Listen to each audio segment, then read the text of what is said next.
Om.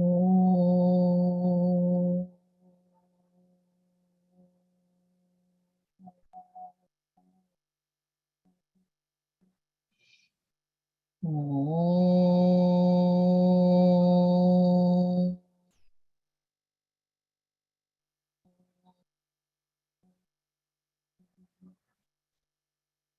Om.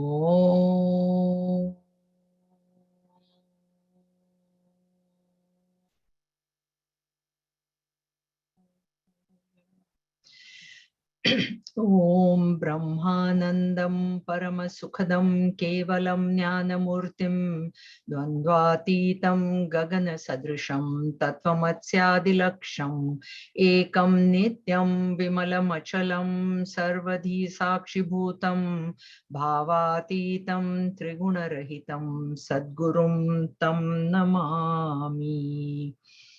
Om Sahana Bhavatu Sahanau Bhunaktu Sahaviryam Karavavahai Tejasvinavadhitamastu ma vidvishavahai. Om Shanti Shanti Shanti. Harihi Om Shri Gurubhyo Namaha. Harihi Om. Om Samasta Jana Kalyani Niratam Karunamayam Namami Chinmayam Devam Sadgurum Brahma Vidvaram Sadgurum Brahma Vidvaram.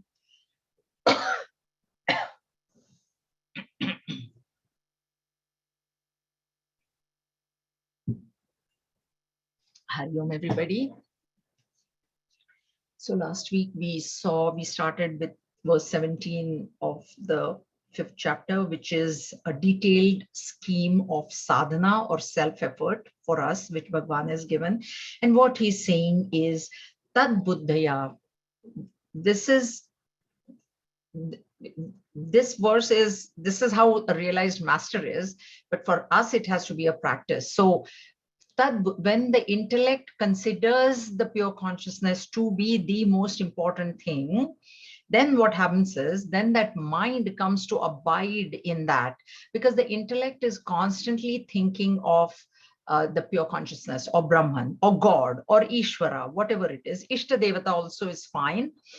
Then because Tat Parayan, that which is supreme, Para Ayanam, which is the supreme abode, that is what the intellect has given complete importance to. Like I told you, if the intellect thinks money is important, then every transaction, the person is going to think, what is in it for me? What is in it for? If the intellect is giving more importance to a power and position, some people are not worried about money, they want power, position, then in every transaction, the intellect is going to think about that. What kind of power will I have? What position will I have? So that way, if the intellect constantly thinks, first of all, it thinks that the Lord is very important, then it will constantly think of the Lord, then the mind will come to abide in it. And what happens when the mind abides in that supreme self is Gachanti apunaravratyam. It will reach that abode. As you think, so shall you become. So you will reach that abode from where there is no return. That is the most important thing about this abode, is that there is no return from there. And how does he do that? How does that happen? Because all the kalmasha, all the impurities of karma are now washed away in knowledge. Therefore, this is renunciation through knowledge. This is not renunciation through frustration. Renunciation can happen through frustration also. Like, I'm fed up of doing all this now. Now I don't want to do any more. That is not what is meant here. The knowledge has arisen. What knowledge? Please remember, it's verse 18 of chapter 4. Seeing in action, and action in inaction. That is the knowledge that has arisen, because of which there are five kleshas or kalmashas: avidya, asmita, raga, dvesha, and abhinivesha. These are the five kleshas that Sage Patanjali talks about in his Yoga Sutras. So these are associated with karma, because karma begins with avidya, ignorance. When I am ignorant of my own true self, then what happens? This I-ness comes. Then the I-ness brings in likes and dislikes, and then there is identification. So karma happens in the realm of ignorance. Karma is always happening in the realm of ignorance. Karma never can happen in the realm of knowledge, pure knowledge, highest knowledge. So these impurities, when they get, not all, only one, avidya, once it goes, it is the cause, it is the mother. When that cause is destroyed, all these other effects are automatically destroyed, because of which the person reaches, the seeker reaches the highest state, from which there is no return. And then what happens is his vision changes. The vision of that person changes. The perception remains the same as the ignorant person. The realized master will also see a Brahmin as a Brahmin, and a dog eater as a dog eater, or a dog as a dog, and an elephant as elephant, and cow as cow. But he will know that there is no difference. The ignorant person is focused on the upadhi. So he says, oh, this person is so well versed in, in knowledge, and very humble, and oh, he's, so I should respect him. Oh, that guy is a dog. I don't. This will be the vision of the perception of the ignorant person, and he'll give reality to it. The perception will be same. The Brahmin will be seen as a Brahmin. The dog eater will be seen as a dog eater. But the understanding in the mind of the realized master is that they're both being supported by the same substratum, which is me, myself. So that's why when he sees all these people and animals, which are mainly sattvic, rajasic, or tamasic, when he sees the three gunas, he doesn't differentiate. He knows that this is happening because of the predominance of one or the other guna, but the substratum on which everything is happening is one and the same, and that is my substratum. That is me, myself. Then we saw ihaiva tarjita sarga. Even in this birth, the birth is equanimity is what is being told in chapter verse 15. He says, this yesham same sthitam manaha. This way, when the mind becomes very steady, sthita, very steady, because why is the steady? See, in the previous verse, different forms are being seen, but the mind is steady in the fact, in the knowledge that all this is being supported by the same substratum. When that mind becomes steady in that substratum, because that substratum is very unmoving, where will it move? It's like space. Can space move anywhere? No, because it's all pervading. If you take a lower example, it is like a lighthouse. Is the lighthouse ever moving from there? No. So when you're holding on to the light, when you're sthita in the lighthouse, you also will not move. That way, when your mind is steady in that supreme reality, it doesn't shake, it doesn't move. And why is that? Nirdosham is samam Brahma, because Brahma is, it's the lighthouse is not moving. So when you're holding on to the lighthouse, you will not move. Brahman is not moving. It is samam. It is nirdosham, means it is not doing anything. It doesn't get papa or punya for whatever is being done by everybody. And I've given you the example of the sun. In sunlight, papa also happens. Bad things happen, good things happen. Neither does the sun get merit for good things, and it definitely doesn't get demerit for the bad things that are happening in the sunlight. That way, nirdosham, the Brahman is nirdosham. Tasmat Brahmani te stitahat. Therefore, they are established in Brahman. Those who become equanimous, they are established and understand them to be established in Brahman, because Brahman is equanimous. Understand that. Now here, this vision, there are two theories or lines of thought, you can say. One is what is known as the Eka Jiva Vada, and one is known as a Bahu Jiva Vada. So what happens is, in Bahujiva, what is happening is the attention of the person is on the upadhi, Bahujiva. So when we've given the example of one sun or one moon, which is reflecting in 10 different buckets or 3 different buckets, sattva, rajas, tamas, when the attention is on the bucket, in the water in the bucket, then what is happening is one water is very clean and pure and steady. One is shaking, agitated, and one is murky, dirty. But the attention is on the water. The attention of the person, when it is on the water, when it is on the bucket, it thinks, oh, the reflection is very clean, very pure. And there is this other reflection which is shaking. And then there is this third reflection, which is murky, dirty, because attention is on the water. And therefore this person thinks, ignorant person thinks, Bahujiva, there are many, many jivas. There are many, many reflections. See, how that reflection is so clean, how that reflection is shaking, how that reflection is dirty. And so the attention, when that attention is now shifted to the sun, it is all a matter of where is your attention? Is it on the upadhi or is it on the pure consciousness? So when it is shifted to the sun, then this Eka Jivavad, they say, no, the sun is only one. So there may be many reflections, but the sun is one. So that is Eka Jivavada. They say that all these jivas are one and the same. They are only pure consciousness. So it's a matter of where it is like, we say the glass is always half full. If you're looking at the half empty portion, you will always be miserable. You have to learn to look at the glass which is half full. Then you will always be happy, because in the worst of circumstances, you'll say, oh, but thank God, this is at least not like this. You understand? This is where the vision, that is the perception. Where is your perception? What are you giving importance to? That has to be re-evaluated in our own mind. What do I give importance to? Do I give importance to the body? Do I give importance to the substratum? And when you keep giving importance to the substratum, then you will become the substratum. Because what is important to you, you keep it's very common. What is important to me, I think about it the most. If travel is important, I'll keep traveling. Oh, when am I going to go in? If, movies, I'll think about the movies. If music is, I'll think about the movies. So whatever is important to me, I think about it that way. Then what happens is, now when the mind rests in Brahman, sthitam, steady, stha dhatu it is. Sthitam word comes from stha dhatu. Stha dhatu is to stay. It stays at one place. Then what happens is what is now the next verse, 20.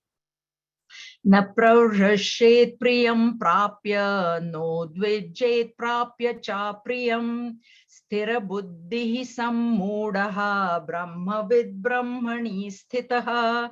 Resting in Brahman. So this is the second line. Sthira buddhihi asammudaha. That is the break of that word in the second line. That's number one.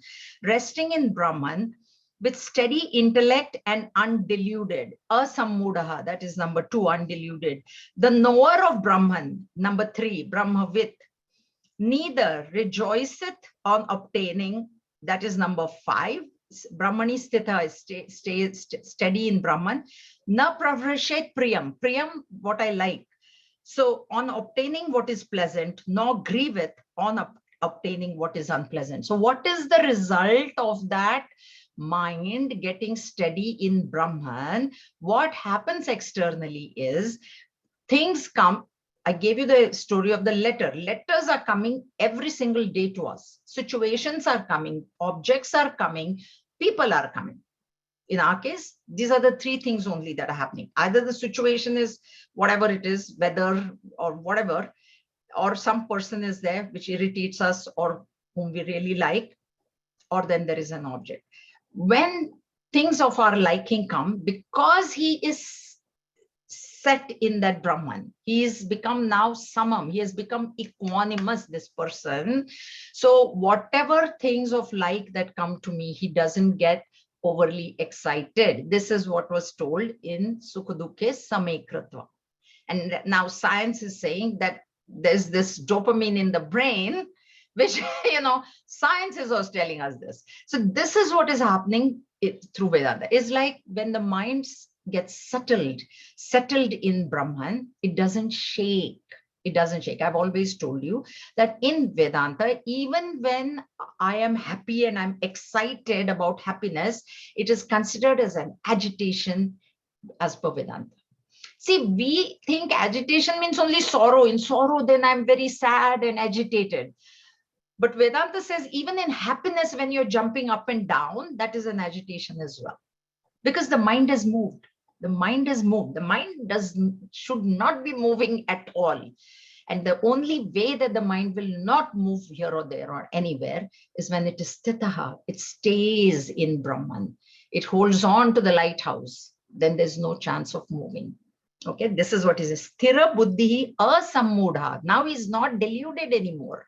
We are deluded because what is a delusion? I'm happy because that thing that I liked came to me. That is my delusion. That thing that I liked came to me. That's why I'm happy. What is happening actually? Phenomena of happiness. The actual phenomena of happiness is, see, there is something that I want. Now I'm agitated about it because I like something and I'm waiting for that to happen or come or whatever. And then that thing comes. Sometimes the thing comes, sometimes the thing doesn't come. But let's say the thing comes, it happens. I'm waiting for sunshine, hot weather, or my own child, or some whatever it may be. When that person comes or situation comes, the mind settles, the mind quietens. And then when the mind is quiet, when it is not shaking, when it is not agitated, the happiness which is within us, we are the source of happiness, shines outside, shines forth. But what I do is that happiness which has actually come from within, because there is happiness only in Brahman. There is no happiness anywhere else in the world. But this is very difficult for us to understand. We can't understand that. So that happiness from within comes out, and then the mind feels happy. Now what is the state of delusion is that happiness that I felt in the mind is because of that person, situation, or object that I like. Now, when this asammudha means the realized master, when his mind settles in Brahman, he comes to realize that he himself is the source of happiness. If he is the source of happiness, all happiness, how can there be happiness outside? And also think about this. Gurudev has given this example way back in his this thing. See, I like to eat gulab jam or whatever. I eat one gulab. I feel very happy. Okay, because that is something that I like. Tripti is smiling, laughing, because there's Gurudev's very famous example, which I don't know if I know some of you have heard it, but I need to say it because there is new people here. Then you eat the second one, you feel even more happy. True, it is very true. Then you eat a third one and you feel even more happy. Okay? So you think if the 4 I eat, 4 times happiness, 5. So you go on eating. Now you reach number 40 or number 50. Now what do you feel? You literally feel like throwing up now. Literally, you will now want to throw up. So that thing which you thought was giving you happiness, right? You thought gulab jam is giving me very happiness. 1 unit, 2, 3, 4, it's going up and up and up and up and up. Then at one point, it is not going to give you happiness at all. And that is the delusion. The delusion is in thinking that the happiness is outside. That is it. So sthira buddhi asammudha, when the buddhi, when the intellect, when the mind becomes steady in Brahman, in that substratum, he becomes undeluded. He becomes undeluded. Because he knows that the happiness is coming from inside. It is a state of mind. It is, what most people also don't realize, most of them, they think if I am there, I will be happy. Actually, I have a friend, she was independently living. Unfortunately, something happened. And of course, occupational therapist said she can't go into that house. She needs to move into a, home. So she moved into Coquitlam, and she said, oh, no, but this is real. Huh? This is real. She said, nobody comes to visit me because she used to live in Vancouver. Now she had to go to Coquitlam. She says, nobody comes. I'm so unhappy. No, none of my friends are coming because Coquitlam is too far for them to come and visit, and very unhappy. Okay, fine. So she moved to Vancouver. Then she said, wow, food is so this thing. And you know what? I'm in Vancouver. Still nobody is coming to visit me. Okay, fine. Then her husband was deteriorating. So that place, the rest, they said, we cannot look after your husband. You need to move. So her daughter found her a place in Surrey. But what it was one side was independent living because she was independent and he wasn't. So he and that facility, only she had to cross the street and the husband was there in the building. So her daughters, it is a private facility. So her daughter said, Mom, you better move there. So you just cross the street and you can see dad every day. And this is so far. No Indian food, no Indian restaurant nearby. Unhappy. Then now it has so happened, out of the three daughters, two are in Courtney, one is in Mexico. So the daughter said, Mom, there's nobody in Vancouver to look after you. We are shifting you to Courtney. Now she went to Courtney, even more miserable because no Indian restaurant, even like nothing, no food, this, that, this. Now the husband has passed. Just last week he passed. Now one of my other friends, she's saying, oh, she wants to come to Vancouver. I said, think about it. I asked this friend, I said, has this person ever been happy? Has she ever stopped complaining? She says, no. I said, see, in her mind, she's unhappy. She's complaining. That same mind she's going to bring back to Vancouver. That is, all three daughters are out of Vancouver. Who is going to look after her? And now she is deteriorating too. She is, because age is advancing every year, right? And now, so this is what is the phenomena of this happiness. It is in your mind. So if you're happy and your mind is going with you, and if you are happy, no matter where you are, you will be happy. No matter where you are. Because happiness is inside of you. But if you're unhappy inside, we think that I'm unhappy because nobody is visiting me. I'm unhappy because there's no Indian food. I'm unhappy because of this, because of, no, we are just unhappy because that is the type of nature we have. That's why it is very important that we understand the phenomena of happiness. Now I know what is coming. Now there's going to be a huge fight between the daughters and the mother. She's going to say, the daughter, me, I said, you said, it's going to happen. So it's unhappiness only all the while. Anyway, so this is what this is. So what is being said? So there are 5, 6. First is Thira Buddhi. He's become very stable in the thing. Then he becomes Asamudaha, this person. He is a Brahmavit. He's the knower, because mind staying in Brahman is becoming Brahman. You cannot, mind and Brahman are not different.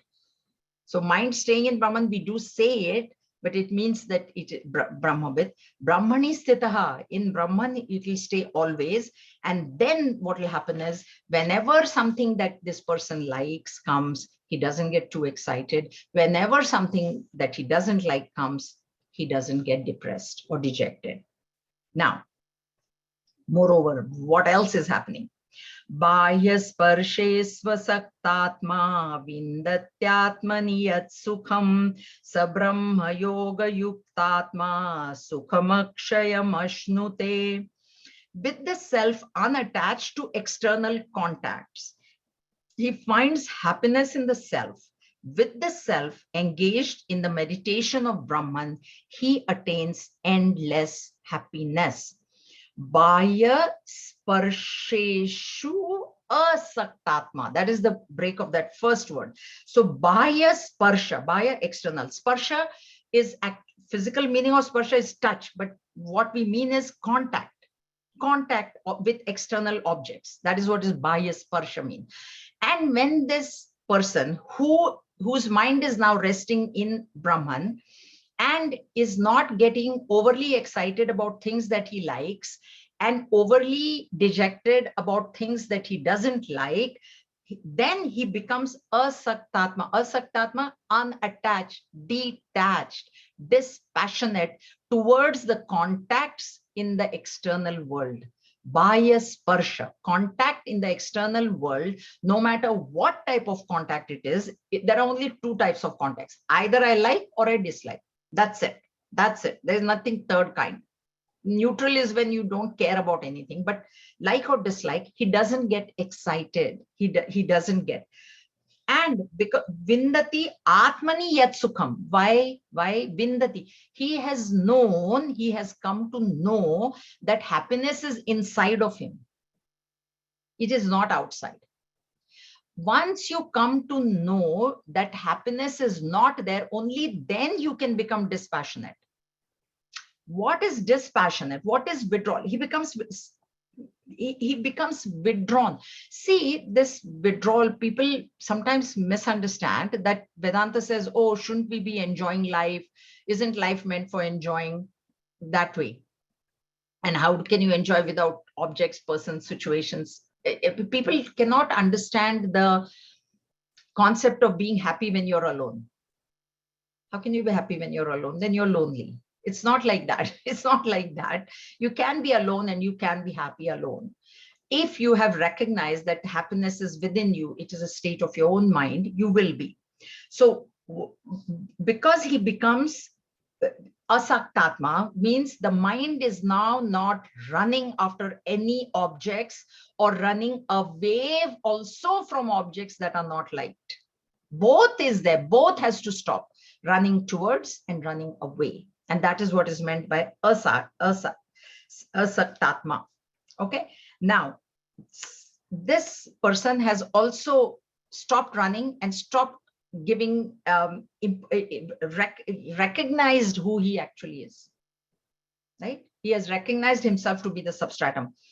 Vindati Atmani Yat Sukham. Then in that Atma itself, he sees this Sukha, happiness, he sees in his own self, because of which he becomes detached towards external objects, situations, persons. And what is the meaning of becoming detached from them? Like I said, Vedanta doesn't say don't enjoy. What is real withdrawal is independence. Independence. See, when you are dependent on something or anything, that's why I told you in one of the other classes that Satchit Ananda, that Ananda is translated as bliss. It is not translated as happiness. Bliss is independent of anything else. You're happy of anything else. That independence is asaktatma, detached. Your happiness is not dependent on anything else. You're just happy. That's it. That is the state. That state will come when you become detached from the world. And detachment will come when you recognize that the happiness is inside. These are all, domino effect like thing. First, you recognize yourself, or you start detaching yourself from the world by understanding that the world is an illusion. There cannot be happiness in the illusion. Whichever way that you want to do it, you do it. So when there is independence from all external objects, then you become asaktatma, detached, and then saha, this person, Brahma Yoga Yuktatma. He becomes detached from the external objects, but he becomes joined to Brahman. Brahma Yoga Yuktatma.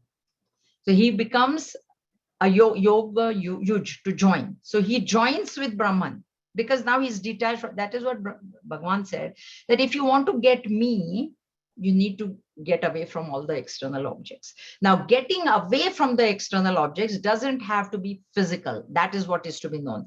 That's why even grahasthas can get moksha. Because grahastha, you cannot leave your family and go. Nobody is asking you to leave either. It's not that we have to go out into the Himalayas to get moksha. Gurudev used to give the example, the one little pot was going, and then somebody asked the pot, where are you going? I'm going to Himalayas to find my own self. You don't need to go to the Himalayas because the clay is just in you only. Now, what is the point in going to the Himalayas? So there is no reason. There is no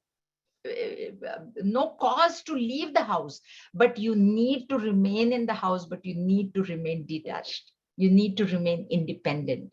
You should not be getting attached to things, persons, whoever.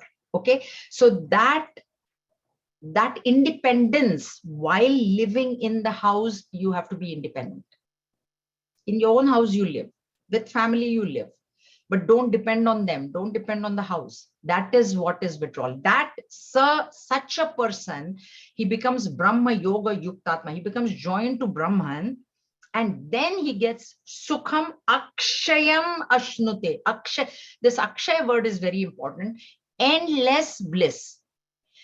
The happiness that we know right now is ending. Like I told you, you eat one gulab jam, you're happy. You're more happy with 2, 3, 4, and 50th gulab jam, you are unhappy. You're totally miserable. So what happens is that happiness comes and that happiness goes. Akshaya is that which never goes away. If you have to also understand, Akshay, if something is not going to go away, please understand this subtle point that it never came from anywhere.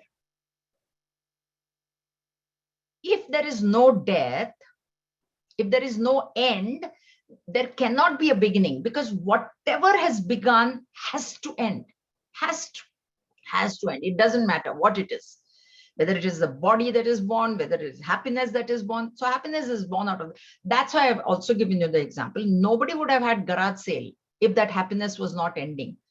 We buy things because they made us happy. Did any one of you buy something because, oh, I feel very miserable, with this thing, let me just pay so much money and buy this? See, our own things we should think. We don't need to think Bhagavad Gita. Okay. Anything in the house, oh, I didn't like it, but I just thought I'll buy it, whatever it is. It gives me sorrow, but I bought it.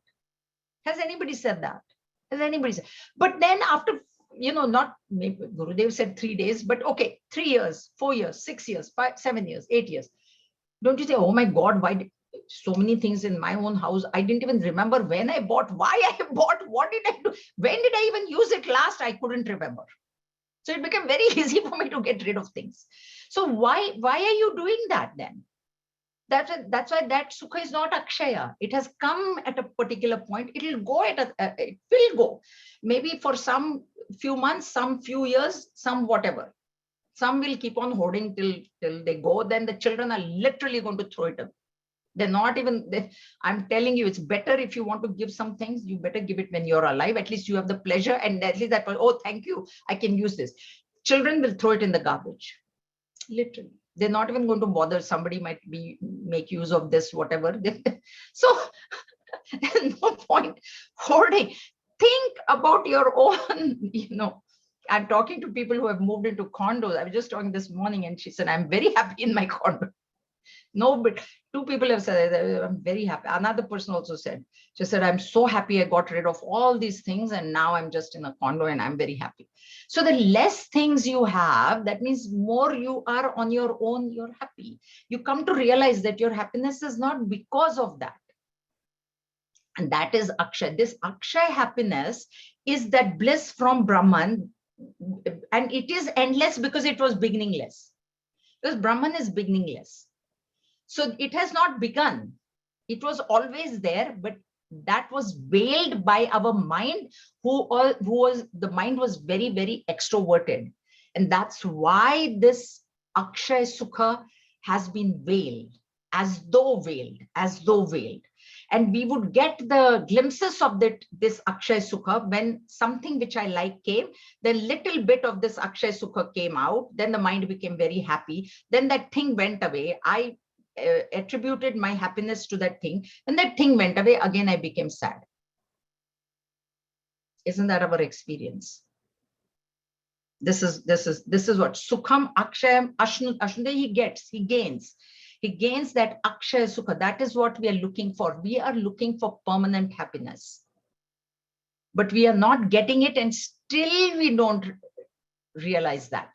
Example is given of a dog. The dog, it seems, keeps chewing on the bone, and the bone gives it lacerations in the mouth, and then the mouth bleeds, and the dog thinks that, oh, this bone has got such tasty blood in it. It's licking its own blood.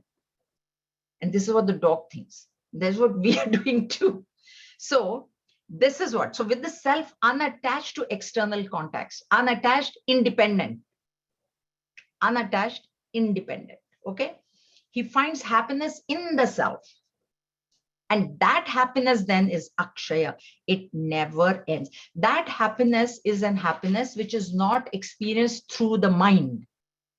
Akshay happiness, this Akshay, Sukham Akshayam Ashnute, this Akshaya, 2 things are there. One is it is endless, and because it is endless, it is beginningless. It has not begun anywhere. It was always there. It will always remain there. It is only for us to go tap into it. It's like, we have a tap in the house, in the sink or the bathroom, whatever. We have to go open that tap to get the water. Otherwise, water is there. This sukha is there waiting for us, but we don't open ourselves to that sukha. This is what is happening. And then it is not experienced through the mind. If it was experienced through the mind, it would become dependent. It is a dependent happiness. Okay. Now he gives the reason. Why should we withdraw for the following reason also, he should withdraw the senses from the external world of objects. Gurudev has written just before verse 22. Okay. Because one thing is external objects you withdraw, so you can rest in that Brahman, and when you rest in Brahman, you get this Akshay Sukha. Another one, Yehi samsparshaja bhogaha dukkhayonaya evate adyantavanta kaunteya nate shuramate buddha. The enjoyments that are born of contacts are only generators of pain, for they have a beginning and an end. O son of Kunti, the wise do not rejoice in them. So the enjoyments that are born, yehi sparsha again word is there, contact. Bhoga, that happiness, bhoga experience. So experience of, we are always trying for experience of happiness. We are not trying for experience of sorrow. Nobody is trying to get sorrow. It just comes to us, but nobody is trying. So when this external contact happens, and that too so limited, eyes have to come, only color and form can give pleasure through eyes. Only sound can give pleasure through ears. Only smell, only taste through tongue. So very limited these perceptions are. And when they come in, and when I get happiness out of them, they are dukkha. Yoni is womb. They are the womb of sorrow. They are the womb of sorrow. Dukkha yonaya evate. Why? Because they have an adi and they have an anta. Because they have a beginning, and whatever begins has to end. So know that. Just in yesterday's Friday's class, right? One lady went to Prayagraj and she was extremely, extremely happy. Now it is very difficult for her to come back. This verse she should have known, that what has begun is going to end. So be prepared for the end. Every happiness in its womb has sorrow. Why? Because that happiness is going to end someday. Someday that happiness is going to end. If it is like eating gulab jam, at the 50th or 40th or 30th, happiness is going to end. So that was in the womb. If it is an object, maybe 1 year, 2 years, 3 years, that happiness is going to end. Whatever has begun, that's why this Akshay, that becomes very important. If it is endless, it has not begun. Now, Adyamanta, and therefore knowing this, so this is all through knowledge. Na teshu ramate buddha. Those who are Buddha is intelligent person, wise person, and we as seekers, if we know this, okay. Now another thing, please understand, because they don't revel in them. They, not that you do not enjoy the thing, okay. Sometimes people mistake Vedanta to be very dry. It is telling me not to enjoy anything. It is telling me not to do this. It is telling me not to get it. Yeah, not getting attached is very important. But it doesn't mean you don't love anybody. Actually, more happiness is there when there is that joy is out of detachment. There is more happiness when there is real love, unconditional love, than attachment. So every sorrow is in the womb of happiness. So the more we go after happiness, there is sorrow that is going to be following. They are also considered as two sides of the same coin. So if you want that one coin, you have to take both sides, happiness and sorrow. See, when we were in Sandipani and Guruji had his bypass surgery, and he was asked to rest for 6 weeks. So he used to do satsang every evening for all of us, and people also would come and sit, and we would also sit. And in there, he said one thing, which kind of took me 2 years to figure out. So he said that, why don't people come for Vedanta? Like, so means majority are not coming now. for this Vedanta, right? Why is that? So we said, why? Because we didn't know what the answer was. He said, you know why? Because people like sorrow. They don't want to get happiness. And it was like a total shock, especially to me. Like, I'm like, what? I don't like sorrow. Who likes sorrow? And I asked all my batchmates, and then one answer was like, oh, but people like to watch crime movies. I said, but I don't like to watch crime movies. I don't. And and I really shrugged my shoulders, and Swamiji was leaving, and he knew I didn't understand it, why he said that. And then I started, and I couldn't go back to him and ask him. So I asked, there were no satisfactory answers. Nobody really knew. How can people like sorrow? How can people like sorrow? And then I came back here, and then every Swamiji was asking. One reply I got, if Guruji said it, you go ask Guruji why he said it, But there was one senior Swamiji who came, and then he said, chapter 6, Jaya, chapter 6. Because in chapter 6, Bhagavan says that attachment is the cause of sorrow. What is the cause? Why am I feeling sorrowful? Is because I'm attached to something. And when Guruji said people like sorrow, it's not not that they like sorrow, but they like to get attached. And they get attached very, very easily, thinking that it is love. Thinking that it is love, they are attached. That's why it is extremely important for us to know what is attachment and what is love. Extremely. When you really love, there can be never any sorrow because it is unconditional. There is no conditions attached with love. With attachment, there are conditions attached. And the foremost condition in attachment is that this person or this object has to keep making me happy. So when that person does not behave as per what I want that person to behave, I become miserable. And people don't want to see the reality of it. They don't see the reality of it. This, and most common, I've got 3 ladies, their only daughters, they did not allow them to go out of town for university. This is the most common thing. Why? When the child is saying that I'm going to be happy somewhere else, but you think you are happy when the child is at home. So you don't allow that child to go. Now that one child is not even forgiving her mother for whole life. Which is not allowed to go. That is attachment. When you don't allow the freedom to the other person, freedom has to be given so that and we have to remember that the child has its own destiny, which the child is going to fulfill no matter what you do. So, there is this handkerchief, and so, or any other thing.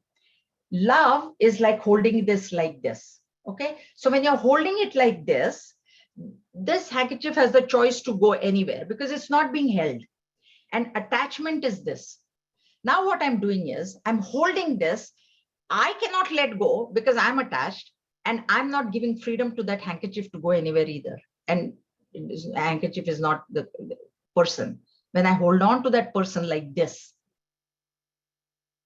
I'm not letting that. And you know what I say? I love that person. I love that person. It's like, unless you eat, I can't eat. That's another thing. People think that is love. My aunt is like that. Now my mom is gone. She was very much attached to my mother. She thought she loved my mother very much, right? So she was like, I don't want to go for lectures, so you can't go either. So she didn't allow my mom. They were both here with me, and I was doing the lecture, and I said to my mom, come listen to Vedanta. And my aunt said, no, she won't go, but she won't say, you know what, I'll stay at home, you go, your daughter is calling you. She didn't say that. This is what she's doing. She did that to my mom all her life. Now my mom is gone. Now what? Now who is there? Nobody's there, right? That is what, understand, this is a very, very subtle point. People say, I love you, I love you, I love you. Then why don't, if you love that person so much, let that person do what that person wants to do. What that person thinks that I will be happy there. I have one son, he said, Mom, I'm happy in Toronto. And she said, but he's my only child and he should come and stay. And then I told her, I said, but he is happy too. Why can't you see your happiness in his happiness? When you see your own happiness in the happiness of the other person, it is love. But when you're seeing your own happiness alone, only, I will be happy if you stay at home, if you stay here with me. That is attachment. And that is what is leading to sorrow. And that is what is meant by when, and if we want to get out of this, we need this Vedanta. So nobody comes here for Vedanta because this is, this is what is true. This is what is real. If we only observe ourselves, we'll come to know that this is what is happening. So that's why Bhagwan is saying here, this dukkha yoni, very important, that in the womb of happiness, there is always sorrow. Because that happiness, if it is coming from external contact, samsparshaja bhogaha, whatever bhoga, whatever, and it goes for sorrow also, okay? Whatever sorrow is coming because of this external object, the sorrow is actually, what is the real thing that is happening is the sorrow is coming because of my own actions from the past life. I forget that, that is gone. I forget that. And I think that this person is giving me sorrow. This object is giving me sorrow. This situation is giving me sorrow. But that will also end because it has a beginning. So sorrow also will end. That's why we have the very famous saying in Vedanta, even this too shall pass. So when sorrows come to us, someday they will pass, but happiness also will pass. So if you want to go beyond both these, then you need Vedanta, then you need Bhagavad Gita or Upanishad or whatever, Vedantic training. And that is what this is meant. Yehi samsparshaja bhoga. Understand, or the wise people know that in the womb of every happiness, there is sorrow. So they don't go after happiness. They don't go after sorrow. They don't worry about, they don't run away from sorrow because they know that my past karmas are going to bring me joy and is going to bring me happiness. What is there to run? This is how the intelligent person thinks. This is how we should start thinking as well. And that's where the running has to stop. The enjoyments that are born of contacts are only generators of pain. They're generators of, because they have an end. Because they have an end. Okay? Kaunteya, son of Kunti, we have seen this. You're of a sharp intellect. So, Kunti, okay? All right. Next. Shaknoti haivaya sodhum praksharira vimokshanaat kama krodo bhavam vegam sayukta sasukhi naraha. He who is able, while still here, means while living in this world, to withstand before the liberation of the body. Here, sharir vimokshanat is death of the physical body. It's a physical death. The impulse born out of desire and anger is a yogin. He is a happy man. So impulse, force of the vasanas, kama, desire, kamana is a relationship which I have set up with the outside world. A relationship of what? A relationship of like and dislike. What I like gives rise to desire. What I don't like gives rise to a desire to run away, or I hope this doesn't happen. I hope this doesn't happen. So that also is I hope that this doesn't happen also is a desire in the mind. And it is coming because of, I have set up a relationship of dislike or like. So that's why to become, to this impulse is the vasana force, which is from within. Vasanas are within us, and those vasanas, that impulse has to be controlled. We have talked a lot about desire. Desire, there is a desire and there is what is known as need. A need doesn't fall under desire. The body needs certain things, the mind needs certain things, that's fine. Whatever is needed has to be done. But when this desire is there, the only way that you can recognize that desire is when it comes in the mind. Because vasanas is subtle, we cannot see them. We don't know what sort of vasanas we have. That will appear as a desire in the mind. At that point, if we can catch it, if we can catch that desire, if we can catch that thought, separate ourselves from the thought, most of the time, most of the people who are not in this, They have this force of thought and they just go with it. That is the ignorant person. Okay. So what he's saying is this Shaknoti yes sodum prak means while living in this body, if you can control that impulse, impulse is to be controlled. We are not saying that you have to control the desire, because the desire could be a good desire. Okay. But that impulse to do something, suddenly, we get angry. And kama and krodha, they're one and the same thing. Unfulfilled desire is anger. And bhaya is arising when that desire gets fulfilled, and then there is a fear of loss. So all three, actually, there are not three things. There is only one thing. There is only karma. There is only karma. There is no krodha. There will be no anger if there is no desire. The strength of the desire determines the strength of anger. And anger is always directed to the obstacle. Somebody wants to marry somebody, but the parents say no, then anger is to the parents, not to the object of love, object of desire. This we have seen, kama, krodha, vita, kama, krodha, bhaya, in characteristic of the realized masters, we have seen this. So even though vegam sayukta, vega, the impulse, the push, that has to be avoided. So when a desire comes, think about it. Think about it. A Rajasic person, let me tell you, a Rajasic person finds it very difficult to think of the desire. As sattva increases in the mind, what happens is a desire comes, okay? Because it's a thought. We are not thought free as yet. So thought comes. So then what happens is that sattvic person immediately recognizes that this is now happening to me. He's observing his own mind. First of all, for us, you know what, we should observe our own mind, but we don't have time to observe our own mind because we are too much bothered observing the other people and what they are doing and what she's doing, what he's doing, and who ran away with who and who did what. Think about it. Think about it.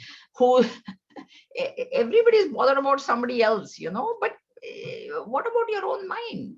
Which is the most important thing in your life. Your own mind is the most important thing. So when you watch that mind, if there is enough sattva in the mind, what happens is, oh, this desire has come. Now the mind will start thinking, is it first a legitimate desire? Is it legal? Is it, can I afford it? Do I really need to do this?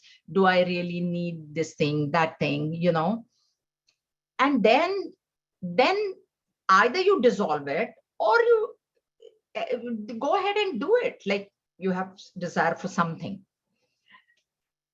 What I found was, there was one WhatsApp message came in the morning one day, early morning, and I could tell it is because of the force of my vasana that I replied, and it was a reaction that I did. Then I started doing my meditation, and the thought came, that was not right, Jaya. What you did was not right.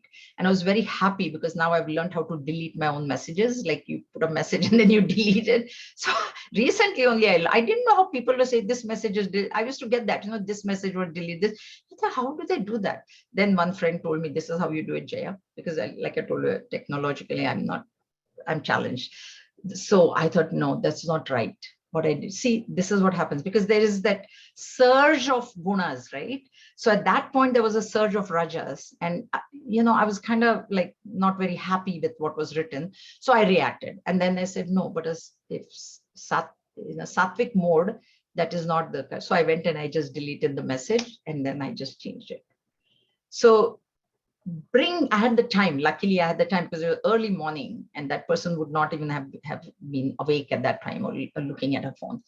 So this is how this force has to be controlled. And the force will get automatically controlled if the mind is in sattvic mode.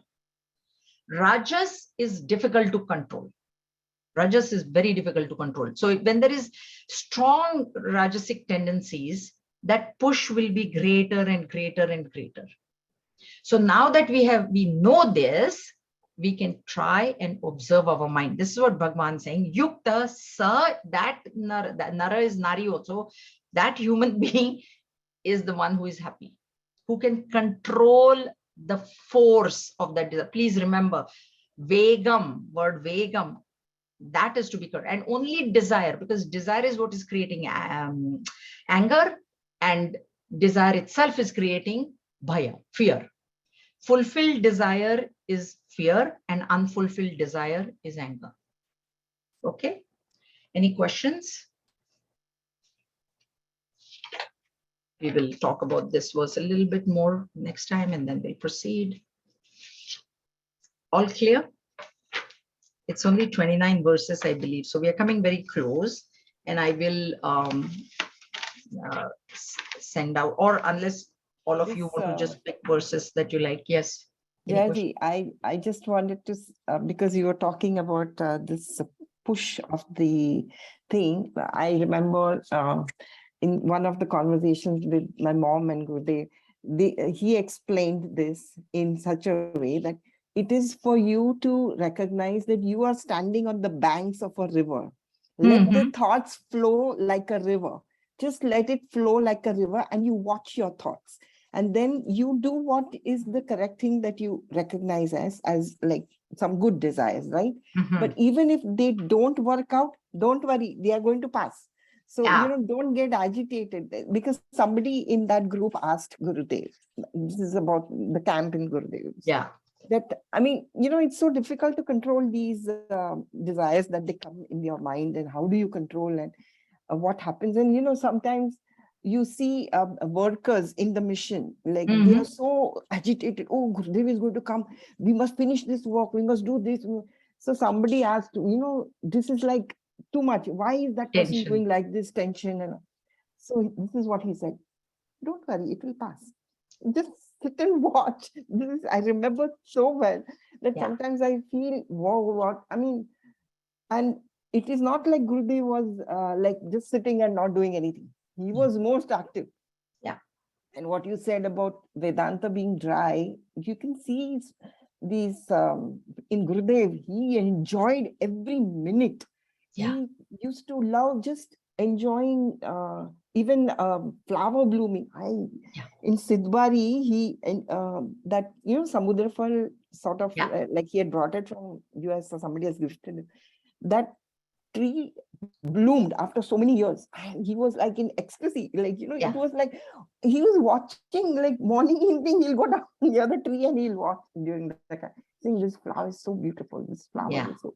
And that's he used to enjoy. It's not that Vedanta is dry. No, that's what I'm telling. Exactly. Enjoy the spraha. What we have to avoid is the spraha, that when is this going to happen again? That is what is binding us, not actually the enjoy. And the enjoyment is coming because I have done something good in my past. So as a result of that, it has come. So accept it. Just like you accept good, accept bad also. Though. Yeah, exactly. Our problem is we only accept good and we don't want the bad. And that is where the problem is. Correct. So you accept both, enjoy, suffer, knowing that both are going to pass. To go away, yes. They're going to pass. They're going to pass. They've begun, they're going to end.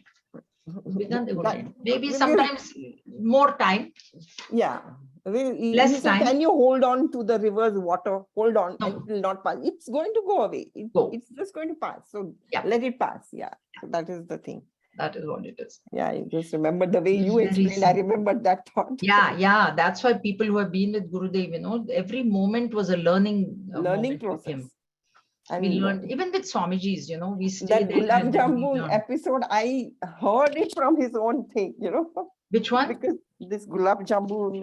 Gulab. That is so. He would sit in the evenings on the steps in that Sidbari camp, and everybody would gather around, and they ask questions and all. So this is the example that he had said, and everybody started laughing when he said, "You vomit the 50th one," Yes, so yes. It's like. And his other example was that one Sardarji and one Madrasi went and stayed in the same hotel.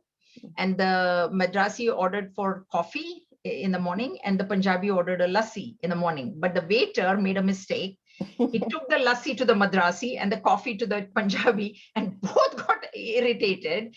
And so the idea is that the irritation is in their mind. It was not in the lassi, because if that lassi would have gone to the Punjabi guy, he would have been You very would have happy. been very happy. And the coffee would have gone to the South Indian guy, he would have been very happy. So you have to understand that it is neither in the coffee nor in the lassi. It is in the mind of the person who is ordering it. That is what we have to remember. That's why if you're unhappy, you'll be unhappy everywhere.